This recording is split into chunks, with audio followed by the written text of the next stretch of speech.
Hello and welcome to all you Aquarians. Welcome for your monthly horoscope for Aquarius for March 2015.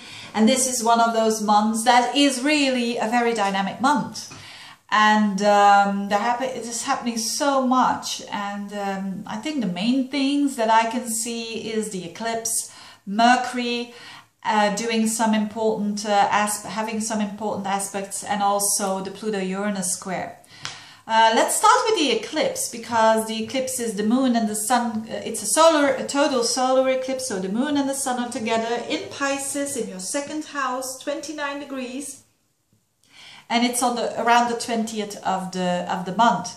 And eclipses are always there to, you know, those times that things are going forwards, because there are endings and new beginnings. It's that crossroad time. And for you, this happens in your second house. Now, first of all, let's have a look what the eclipse means, because eclipses are there that belong to a certain cycle.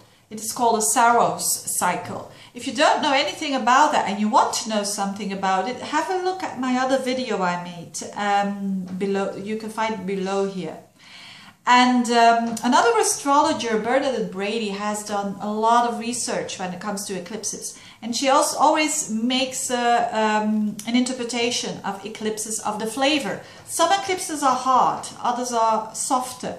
This one is a softer one and a good one. And she writes about the eclipse the following. It's good news concerning relationships or creative group projects with sudden success, plus a potential for happiness in love. So this is a nice energy. And now we have to put that into your horoscope of the Aquarian, which is in your second house, which is the house of your confidence, which is the house of your talents, which is the house of your money, your resources. So there are some things that are ending in order for you to begin new, to begin fresh when it comes to all those areas of life. So maybe you have a new plan, a new financial plan. And it's going to work out, and there's opportunity because you put a lot of effort into it. Last month as well, when Venus and Mars was in that house. So you have plans for more, for instance, gaining more money. And but on another level, it can be that you gain more confidence because something that you have achieved. It could be anything, but something that you feel your worth is rising. And don't we like that all? And don't. It is so difficult, isn't it, in life to raise that confidence. It's so easy to put it down, but it's so difficult to raise it. So with you, there is something going on with the confidence. There is something because something has happened, something has come to its fruition, and there's a new fresh start. And that gives you that nice confidence. As well, Mercury is doing an important thing in that same second house. Mercury is the planet that wants clarity. Wants clarity. It's a planet of thinking, communicating in your second house. So it reflects thinking about money, about your confidence, about your talents. And it has been in a struggle, Mercury. Especially in the beginning of the month, it's bumping into Saturn, bumping into Neptune, especially into Neptune. It doesn't like it because Neptune is all about, I'll give you 1,000 of possibilities. And Mercury is saying, I just want to know the truth. I just want to know one thing that works, period.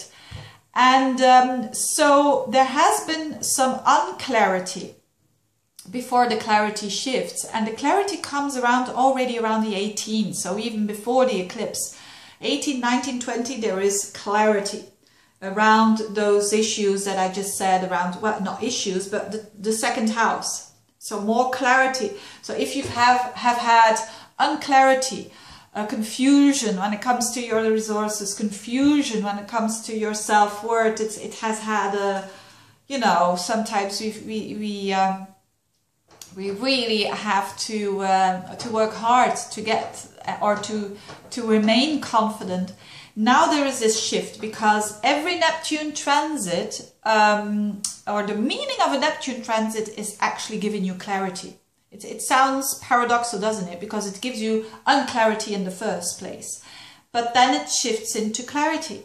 It gives you like all the options, and then they say, look, but this is what needs to be seen. So things are going to fall into place. Maybe information that wasn't out there, or maybe information that was out there but you didn't want to look at it, or you just on an unconscious level you didn't see it, and now it's coming to the light, and it helps you to take better decisions when it comes to finances, etc. The second house again. So this is good, because the second house is related to, you know, it's also a fixed house, and you are a fixed sign, which is Aquarius. So you want to have that stability as well. Aquarians want stability. It's a fixed sign. Now, last but not least, the Pluto-Uranus square. It's the last time that it's going to be in an exact square towards each other. And 3 other planets are activating the square. Venus, Mars and the Sun. So all in Aries, which is good for you, Aries, because it goes well with Aquarius. It's all in your 3rd house. So it's going to be a very busy month for Aquarians, because the 3rd house is a busy house, it's a social house, it's a house of connecting, communicating, interneting, siblings, environment, short trips. And with so many planets there, it means and also lively energy there. It means maybe a lot of phones, mails, emails, communications. And it's also quite honest, not quite, it's very honest as well, your communication. And maybe there has been a time that you had doubts about being honest about some situations, whatever. And now is a time that you have the courage to be open with it, and to say, look, this is the situation, this is how it is. Because this Uranus is there as well, which wants liberty, which wants authenticity. It doesn't want to put things under the carpet anymore. That's the Pluto-Uranus square. It's waking up. It's saying, you need to face the things that you've been putting your head into the sand, and maybe you don't put your head into the sand. So, but we all do that every once in a while. And now is the time to be very honest and with yourself and with others, and that will give you a lot of liberation, a lot of free energy. So what a month it is for all of us, and also for the Aquarians. Thank you very much for watching, and see you next month. Bye bye.